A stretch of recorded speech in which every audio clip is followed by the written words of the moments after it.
Cantares, capítulo 4. Jardim fechado és tu, minha irmã, noiva minha, manancial recluso, fonte selada. Versículo 12. Dentre os princípios basilares da Bíblia está a castidade antes do casamento. O casamento deve anteceder o momento de acesso ao jardim de frutos excelentes. Quando este princípio é violado, os resultados são sofrimento, decepção, vergonha e desilusão. Muitos têm transformado o que deveria ser um jardim fechado em aberto ao público. E quanta tristeza isso tem causado! A pureza tem sido violada já nos primeiros anos de vida, quando crianças são submetidas a ver e ouvir o que lhes obscurece as entradas da alma e enegrece o ingênuo coração.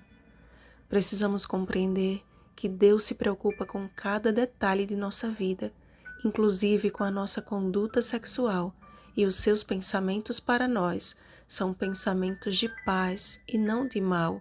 Jeremias capítulo 29, versículo 11, para que sejamos felizes em nossos relacionamentos. As poesias deste livro nos trazem o deleite que Deus deseja nos oferecer dentro do casamento. O amor, a libido entre os cônjuges e a doçura das palavras não podem e não devem ser consumidos pelo tempo. Mas o tempo deve revelar o amadurecimento e o crescimento mútuo do casal que um dia decidiu dar o passo excelente sob a bênção do Senhor.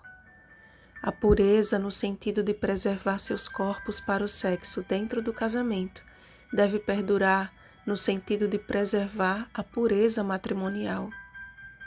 Digno de honra entre todos seja o matrimônio, bem como o leito sem mácula, porque Deus julgará os impuros e os adúlteros. Hebreus capítulo 13, versículo 4. Quando eu estava no 3º ano do ensino médio, 2 colegas de turma decidiram fazer uma lista secreta. Eles escreveram os nomes das meninas que consideravam não serem mais virgens de um lado e de outro as que julgavam ainda ser. O problema é que a lista vazou e o único nome que escreveram como a virgem da sala foi o meu. As meninas caíram como feras em cima deles. E o escárnio sobrou para quem? Para mim. Apelidos como Nossa Senhora, Santa, dentre outros vieram. Mas o que achavam que estava me afetando alimentou em meu coração um sentimento de gratidão por Deus ter me preservado para o homem que Ele escolheria para mim. Não digo isto por vanglória, amados, mas para que os jovens entendam que ser acusado de diferente dos demais, quando essa diferença está em ser fiel a Deus, deve ser considerado um privilégio. Contudo, há esperança para todo aquele que foi machucado e maculado por experiências ruins. Lembre-se da mulher samaritana, em João capítulo 4, versículos 1 ao 30. Ela é um dos mais lindos testemunhos de que Jesus não desiste de ninguém. Cristo quebrou todos os protocolos da época para oferecer àquela mulher a água do poço das águas vivas. Não permita que o inimigo das almas, que suas más lembranças, que suas feridas e marcas do passado ou pessoas te impeçam de ouvir a doce voz do Mestre a te oferecer a água da vida e a te chamar para um recomeço. Enquanto o olhar de reprovação do mundo diz que você nunca vai deixar de buscar água em poços de infelicidade, o olhar do teu Salvador não cessa de repousar sobre você e te oferecer a água da eternidade. De que maneira poderá o jovem guardar puro o seu caminho? Observando-o segundo a tua palavra. Salmo 119, versículo 9. Sejam as esposas como a Igreja de Cristo, santas e sem defeito. Efésios capítulo 5, versículo 27.